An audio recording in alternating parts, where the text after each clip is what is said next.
Auto മെക്കാനിക്കായിരുന്നു Satheesh. പതിവ് പോലെ അയാൾ വർക്ക്ഷോപ്പ് അടച്ചുപൂട്ടി വീട്ടിലേക്ക് പോകാനൊരുങ്ങി. ആ സമയം നല്ല മഴ. മഴക്കോട്ടിട്ട ശേഷം സതീഷ് സ്കൂട്ടി എടുത്ത് വീട്ടിലേക്ക് പുറപ്പെട്ടു. സമയം 7 മണിയായിട്ടുണ്ട്. സതീഷ് നേരെ അടുത്തുള്ള ബാറിലേക്ക് വണ്ടി തിരിച്ചു. ബാറിൽ കയറി സതീഷ് 2 പെഗ് കഴിച്ചു. പുറത്തിറങ്ങി. നശിച്ച മഴ. തോരുന്ന ലക്ഷണമില്ല. സമയം അന്നേരം ഒരു 8 മണി കഴിഞ്ഞിരിക്കുന്നു. വണ്ടി ബാറിൽ നിന്നും എടുക്കാൻ അയാൾ തുനിഞ്ഞതും ബാറിനുള്ളിൽ ആരൊക്കെ ചേർന്ന് വഴക്ക്. ആ വഴക്ക് പുറത്തേക്കെത്തി. പിന്നെ പരസ്പരം 2 പേര് തല്ലും തുടങ്ങി. പെട്ടെന്ന് ആരൊക്കെ പോലീസിനെ വിളിച്ചു കൊണ്ടുവന്നു. അതോടെ വണ്ടിയെടുത്ത് പുറത്തേക്കിനി ഇറങ്ങണമെങ്കിൽ പോലീസ് പോകാതെ കഴിയില്ല. തർക്കങ്ങളും ബഹളങ്ങളും ഒതുങ്ങി. പോലീസ് പോയപ്പോൾ 9 മണിയായി. ഒടുക്കം സതീഷ് വണ്ടിയെടുത്ത് വീട്ടിലേക്ക് പുറപ്പെട്ടു. പോകുന്ന വഴി ഒരു പാടമുണ്ട്. അവിടെ നിറയെ ആൾക്കാർ മീൻ പിടിക്കുന്നത്. അവിടെ ആർക്കോ ഒരു വലിയ മീനിനെ കിട്ടി. ആൾക്കാർ അങ്ങോട്ട് പോകുന്നത് സതീഷ് കണ്ടു. നേരത്തെ വീട്ടിലെത്തിയിട്ടെന്താ, നാളെ സൺഡേ അല്ലേ? സതീഷ് വണ്ടി ഒതുക്കി ആ മീനിന് കിട്ടിയ ആളുടെ അടുത്തേക്ക് പോയി. വലിയൊരു മനിഞ്ഞൽ എന്ന് പറയുന്ന ഒരു മീനാണത്. സതീഷ് അവിടെ നിന്നു ആ ഒരു മീനും പിടിക്കുന്നു നോക്കി. അങ്ങനെ നേരം പോയതറിഞ്ഞില്ല. സമയം 11 മണിയാവുന്നു. ഫോണാണെങ്കിൽ വണ്ടിക്കുള്ളിലാണ്. വീട്ടിൽ നിന്നും വിളിച്ചിട്ടുണ്ടാവും. അവൻ ഉടൻ തന്നെ വണ്ടിയെടുത്ത് വീട്ടിലേക്ക് പുറപ്പെട്ടു. മഴ തീരെ തുറന്നിട്ടില്ല. കണ്ണു നേരെ കാണാനും വയ്യ. സതീഷ് അങ്ങനെ പുഴപ്പാലം കയറി വണ്ടി പതിയെ ഓടിച്ചു കൊണ്ടുപോകുന്ന നേരം കുറച്ച് മുന്നിലായി ഒരു പെണ്ണ് കൂടെ ചൂടിക്കൊണ്ട് നടന്നു വരുന്നത് സതീഷ് കണ്ടു. ആരായി ഈ നേരത്ത്, അതും ഈ മഴയിൽ? സതീഷ് അവരുടെ അടുത്തെത്തി. അവർ നേരെ നടന്നുപോയി. സതീഷ് അവരെ കടന്ന ശേഷം പതിയെ വണ്ടി ഒന്ന് സൈഡാക്കി നിർത്തി. സതീഷ് ഒന്ന് തിരിഞ്ഞു നോക്കി. അന്നേരം ആ പെണ്ണ് ആ പാലത്തിൻ്റെ മേലെ കയറി നിൽക്കുന്നത് കണ്ടു. താഴേക്ക് ചാടാനുള്ള രീതിയിലാണ് നിൽക്കുന്നത്. സതീഷ് വേഗം തന്നെ വണ്ടിയിൽ നിന്നും ഇറങ്ങി അവർക്കരികിലേക്ക് ഓടിച്ചെന്നു. എന്നാൽ അവൻ എത്തുമ്പോഴേക്കും അവർ ആ പുഴയിലേക്ക് ചാടി. സതീഷ് ഉറക്കെ നിലവിളിച്ചു. ചുറ്റും ആരുമില്ല, ഒരു വണ്ടി പോലുമില്ല. ഇനി എന്തു ചെയ്യും? പോലീസ് സ്റ്റേഷനിൽ പോയി പറയണോ? ഇനി വെള്ളം അടിച്ചത് പോലീസ് പിടിക്കുമോ? അയാൾ നിന്ന് വിറയ്ക്കാൻ തുടങ്ങി. പോകുന്ന വഴി ആരെങ്കിലും കാണുമെന്ന് കരുതി അയാൾ വേഗം വണ്ടിക്കരികിലേക്ക് ഓടിച്ചെന്നു. വണ്ടി എടുക്കാൻ നേരം എതിർവശത്തു നിന്നും നേരത്തെ കണ്ട ആ സ്ത്രീ റോഡ് മുറിഞ്ഞു കിടക്കുന്നു. അവർ അടുത്ത വശത്തേക്ക് പോവുകയാണ്. അയാൾ അത് കണ്ട് അന്തം വിട്ട് അങ്ങോട്ട് നോക്കി നിന്നു. പെട്ടെന്ന് ആ പെണ്ണിനെ അവിടെ കാണാതായി. സതീഷിന് അതൊരു മനുഷ്യനല്ല എന്ന കാര്യം അപ്പോൾ തന്നെ വ്യക്തമായി. അയാൾ പേടിച്ചു വിറച്ചുകൊണ്ട് വണ്ടിയെടുത്തു. അങ്ങനെ ഒരു കണക്കിന് വീട്ടിലെത്തിയ അയാൾ ആ കാര്യം വീട്ടിൽ പറഞ്ഞു.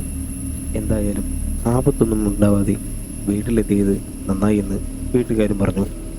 ആ പാലത്തിൻ്റെ മുകളിൽ നിന്നും ചാടിയിട്ട് ഒരുപാട് പേർ ആ പുഴയിൽ ആത്മഹത്യ ചെയ്തിട്ടുണ്ടെന്ന് വീട്ടുകാർ പറഞ്ഞു. അങ്ങനെ സതീഷ് ഫുഡെല്ലാം കഴിച്ച് കയറി കിടന്നു. എത്ര ശ്രമിച്ചിട്ടും അയാൾക്ക് ഉറക്കം വരുന്നില്ല. ആ ചിന്ത മനസ്സിൽ കിടന്ന് അലട്ടിക്കൊണ്ടിരുന്നു. പെട്ടെന്ന് സതീഷ് മുറിയുടെ ഒരു മൂലയിലേക്ക് നോക്കിയപ്പോൾ അവിടെ എന്തോ നിൽക്കുന്നുണ്ട്. അയാൾക്കത് തോന്നിയതാണോ? അയാൾ അവിടേക്ക് തന്നെ നോക്കിയിരുന്നു. അവിടെ ഒരു നിഴൽ പോലെ എന്തോ ഉണ്ട്. അയാൾക്ക് വ്യക്തമായി. അയാൾ അവിടെ ഇരുന്ന ഫോൺ എടുത്ത് ആ വശത്തേക്ക് അടിച്ചു നോക്കി. എന്നാൽ അവിടെയൊന്നും ഉണ്ടായില്ല. പകരം കുറച്ച് വെള്ളം അവിടെ കിടപ്പുണ്ട്. ഇതെങ്ങനെ? അയാൾ ഉടൻ തന്നെ മേലോട്ടടിച്ചു നോക്കി.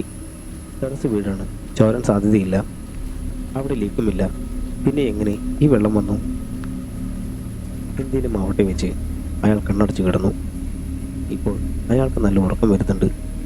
പതിയെ ഉറക്കത്തിലേക്ക് ആണ്ടു പോകുന്നതിനിടയിൽ തൻ്റെ ബെഡിൽ ആരോ കയറി നിൽക്കുന്ന പോലെ ഒരു ഫീൽ അയാൾക്കുണ്ടായി.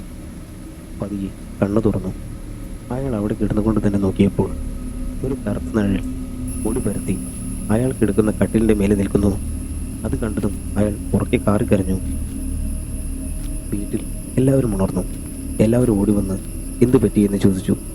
സതീഷ് വിറച്ചുകൊണ്ട് താൻ കണ്ട രൂപത്തെക്കുറിച്ച് പറഞ്ഞു.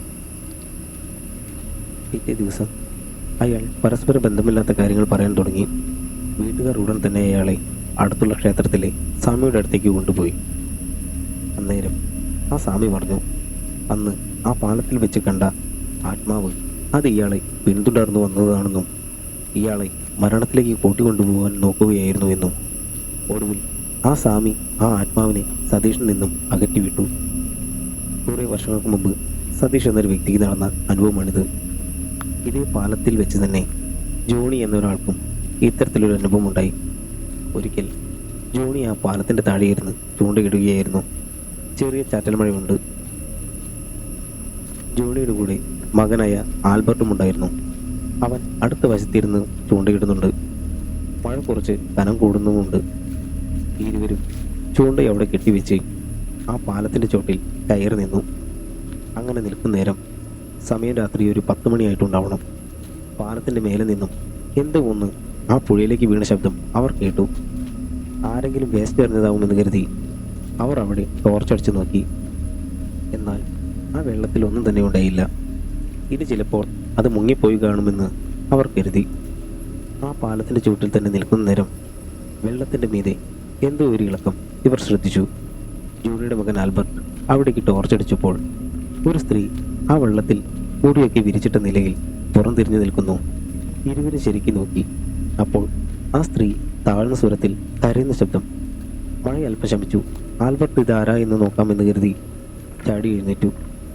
എന്നാൽ ജോണിക്ക് കാര്യം മനസ്സിലായി. അയാൾ ഉടൻ തന്നെ തൻ്റെ മകനെ കൂട്ടി നീ ഇങ്ങ് വന്നേ എന്ന് പറഞ്ഞ് അവിടെ നിന്നും വേഗം പോന്നു. ആൽബർട്ട് ജോണിയോട് എന്താ കാര്യം എന്ന് ചോദിച്ചു. ജോണി വേഗം നടക്കുക എന്ന് മാത്രം പറഞ്ഞു. ഇരുവരും വീട്ടിലെത്തിയ ശേഷം ജോണി ആൽബർട്ടിനോട് പറഞ്ഞു, നമ്മൾ അവിടെ കണ്ടത് ഒരു മനുഷ്യനല്ല, അതൊരു പെണ്ണിൻ്റെ ആത്മാവാണ്. അത് കേട്ടതും ആൽബർട്ടിന് വിശ്വസിക്കാൻ കഴിഞ്ഞില്ല.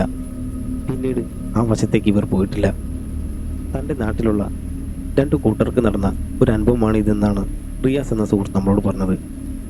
ഈ അനുഭവകഥ നിങ്ങൾക്ക് ഇഷ്ടപ്പെട്ടു എന്ന് കരുതുന്നു. എന്നാൽ അടുത്തൊരു അനുഭവകഥയുമായി നമുക്ക് വീണ്ടും കാണാം. See you soon.